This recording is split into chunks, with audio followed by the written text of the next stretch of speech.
Olá! Hoje eu vou introduzir sobre alguns fundamentos de técnicas de coleta, triagem e esterilização. Meu nome é Hugo Carvalho, sou biólogo, especialista em análises clínicas, saúde pública e gestão em saúde. Atualmente também faço mestrado em biotecnologia em saúde. Para entender sobre a temática, é importante entender sobre o fluxo dos exames laboratoriais. Ele é dividido em três fases principais: a pré-analítica, a analítica e a pós-analítica. Na fase pré-analítica, temos o exame clínico, o pedido do exame, o preparo do paciente, a obtenção daquela amostra biológica, que são responsáveis por 60 a 70% dos erros cometidos nas análises clínicas. Na fase analítica, a gente tem a realização do exame propriamente dito, e nessa fase temos 20 a 30% dos erros. Na fase pós-analítica, a gente tem a avaliação dos resultados obtidos, liberação do laudo do paciente e a avaliação médica deste laudo. Essa fase é responsável por mais ou menos 10% dos erros. As fases principais que vão estar inseridas a esterilização, as coletas e as técnicas de triagem será na fase pré-analítica e fase analítica. Dentro da área laboratorial, é importante sabermos do que se trata o material biológico. Ele é qualquer parte ou totalidade de seres vivos, ou seja, totalidade de bactérias, protozoários, fungos, etc. Parte seria o sangue, cabelo, esperma, saliva, material genético, que juntos vão trazer dados biológicos para algum fim. A coleta desses materiais biológicos é de fundamental importância para a realização de exames laboratoriais, pesquisas científicas, investigações, etc. É necessário ter o uso da biossegurança para realizar esses tipos de coletas. Dos materiais biológicos, a gente vai conseguir extrair o que chamamos de dados biológicos, que são conjuntos de caracteres biológicos que dão diversas informações sobre os seres vivos dos quais elas foram coletadas. Ou seja, informações sobre doença, identificação de espécie, saúde daquele indivíduo, etc. Os ácidos nucleicos são exemplos de moléculas biológicas extraídas dos materiais coletados. Estes são os RNAs e DNAs. Eles dão informações sobre doenças genéticas, identificação de espécies, curiosidades como paternidade, descendências, crimes, além de várias outras informações. Um exemplo clássico de utilidade das informações que os ácidos nucleicos podem trazer é a identificação de mutações que ocorrem nos genes. Um exemplo é a mutação que ocorre no gene BRCA1, que é uma mutação que pode causar o câncer de mama. Caso ela seja identificada, é possível fazer uma profilaxia para que no futuro a pessoa não desenvolva essa doença. Um exemplo foi a atriz Angelina Jolie, que fez uns exames, através de biologia molecular, que identificaram a presença desse gene e ela decidiu fazer a extração das mamas para impedir que no futuro ela desenvolva esse tipo de câncer. Então é possível identificar vários tipos de mutações que podem trazer algum prejuízo no futuro ou até mesmo identificar algum tipo de doença já existente naquele indivíduo. As proteínas são moléculas biológicas que podem ter diversas funções, como funções enzimáticas, hormonais, de ligação, sinalização, estrutural, entre várias outras dentro do organismo. Elas podem dar informações sobre doenças de origem microbiológica ou do próprio organismo, ou seja, fisiológica. Um exemplo de aplicabilidade do uso de proteínas nos exames laboratoriais são os anticorpos contra o HIV. No caso, eles são identificáveis através de testes de reagentes como sorologias, no exemplo é a ELISA, o teste rápido, também a eletroforese, além de outros que são capazes de identificar a presença ou não daquele patógeno no organismo daquele indivíduo, através de identificação de proteínas, ou seja, do vírus, ou seja, do próprio organismo que foram produzidas para atacar aquele vírus, que no caso são os anticorpos. Os lipídios são produtos biológicos também importantes na hora de se extrair dados biológicos. Exemplos são o colesterol, alguns hormônios, triglicerídeos, entre outros. E eles são importantes na hora de identificar doenças metabólicas e alguns desvios nutricionais. Os açúcares são produtos biológicos também importantes na área clínica, pois eles podem dar várias informações importantes tanto para identificar doença quanto para algum tipo de ensaio clínico. Então, exemplos deles são a glicose, o glicogênio, alguns açúcares de micro-organismos, por exemplo, micro-organismos patogênicos, como bactérias, vírus, fungos, protozoários, etc. E também ele pode nos dar, fornecer dados principalmente sobre desvios metabólicos, por exemplo, uma doença muito conhecida que é o diabetes. Além dos dados biológicos moleculares que acabamos de ver, também temos dados biológicos não moleculares, que se tratam principalmente de células, seres vivos completos e tecidos. Esses dados biológicos eles são responsáveis por dar informações sobre tumores, doenças parasitológicas, informações forenses, entre outros tipos de informações.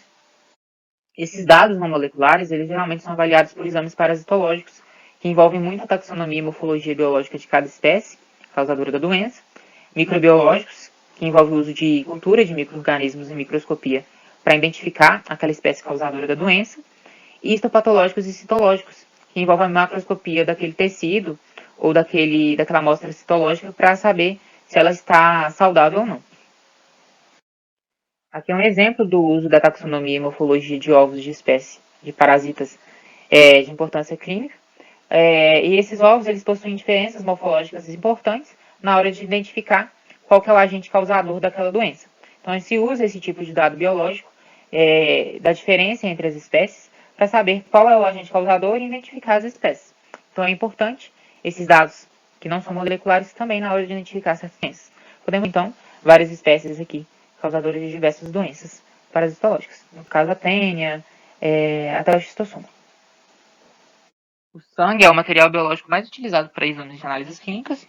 Ele pode ser avaliado por bioquímica, microbiologia, sorologia, testes de biologia molecular, reagentes, entre vários outros. E também, através dele, a gente consegue identificar várias doenças, né, as mais diversas possíveis, como doenças infecto-contagiosas, metabólicas, de origem genética, pois ele tem vários daqueles produtos biológicos que acabamos de ver. A urina é um material que a gente consegue avaliar várias alterações do nosso sistema urinário, glicose, hemácias, etc. Então, assim, é um produto também que a gente consegue várias informações importantes em relação à saúde do indivíduo. E é avaliada por urocultura, né, que envolve também a microbiologia, a cultura de micro-organismos, a microscopia, a avaliação desses micro-organismos através do microscópio, e bioquímica, além de também utilizar de reagentes. Então, é um material bastante utilizado também após o sangue. As fezes são materiais biológicos que mostram para a gente alterações microbiológicas, já que o nosso intestino tem que ter uma microbiota saudável, com bactérias benéficas para este órgão. Também alterações de glicose, sangue oculto e hemácias, que podem indicar câncer e inflamações intestinais. E geralmente ela é avaliada por classificação visual, biológica de espécies, que é a parasitológica, a coprocultura, que é a cultura dos micro-organismos, a microscopia, que é a avaliação desses micro-organismos em microscópio, e a bioquímica através de reagentes. O escarro é um material biológico de origem respiratória, ele é produzido pela expectoração, e com ele a gente consegue identificar doenças infecto-contagiosas respiratórias. Então a gente pode fazer avaliação microbiológica e biologia molecular, e com elas identificar a espécie que causou a doença respiratória. Outro material biológico importante são os raspados documentais. Esses raspados, eles indicam infecções causadas por fungos, bactérias, etc., e acometem a pele, e também alguns tumores que podem acometer esses tecidos. Geralmente são avaliados por microbiologia e também por técnicas histológicas. Temos também o esperma, que é um material biológico que geralmente indica infecções causadas por micro-organismos no sistema reprodutor masculino, e o nível de fertilidade do indivíduo. Geralmente ela é avaliada por microbiologia, técnicas de microbiologia, e também pelo espermograma. Através do espermograma a gente consegue fazer contagem, morfologia da célula e motilidade, que são juntados, né, esses parâmetros e vistos qual que é a saúde daquele indivíduo em relação à sua reprodutividade.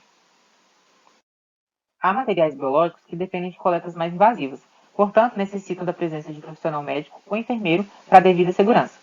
Exemplos são a biópsia, coleta de líquidos internos como pleural, cardíaco e uterino, coleta de óvulos, entre outros. Há várias variáveis que envolvem a coleta do material biológico. Essas variáveis são importantes para manter a qualidade do produto e também a precisão dos dados que serão observados. Essas variáveis mais comuns são variação cronobiológica, gênero, idade, práticas de atividade física, tempo de jejum, dietas, usos de drogas ilícitas ou não e para fins terapêuticos ou não. Após abordar então o paciente quanto a esses tipos de variáveis, o que ele deve fazer, o laboratório pode então coletar esse material biológico, sendo possível observar resultados positivos. Então, vai variar de protocolo para protocolo o que deve ser passado para o paciente e o que ele deve fazer ou não para essas variáveis serem respeitadas. A triagem é uma etapa pré-analítica e ela é essencial nos exames laboratoriais. Cada instituição estabelece seus critérios para aceitação ou rejeição de amostras. As características rejeitadas geralmente são amostras coaguladas, tubos coletados com proporções inadequadas, identificação incorreta, amostras hemolizadas e por aí vai. Caso alguma amostra se enquadre nesses critérios, que são dados pela instituição, uma nova coleta é solicitada.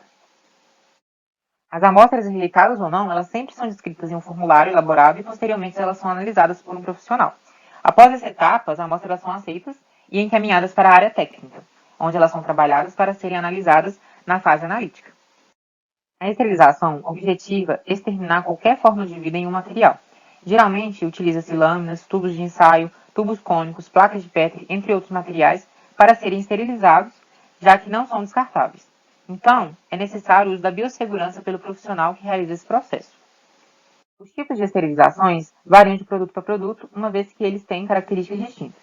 A esterilização física, que geralmente usa o calor seco quando em estufas e calor úmido quando em autoclaves, geralmente é destinada a materiais não termossensíveis ou que oxidam com facilidade. A esterilização realizada através da radiação, quando gama, através de cobalto 60 ou ultravioleta, é destinada a materiais termossensíveis. A esterilização química, quando com peróxido de hidrogênio, é destinada a vidros. Quando com formaldeído ou glutaraldeído, é destinada a materiais termossensíveis, catéteres, drenos, tubos e acrílicos. Os protocolos de esterilização variam de acordo com produto para produto. Aqui estão algumas das referências utilizadas para a apresentação. Desde já, muito obrigada.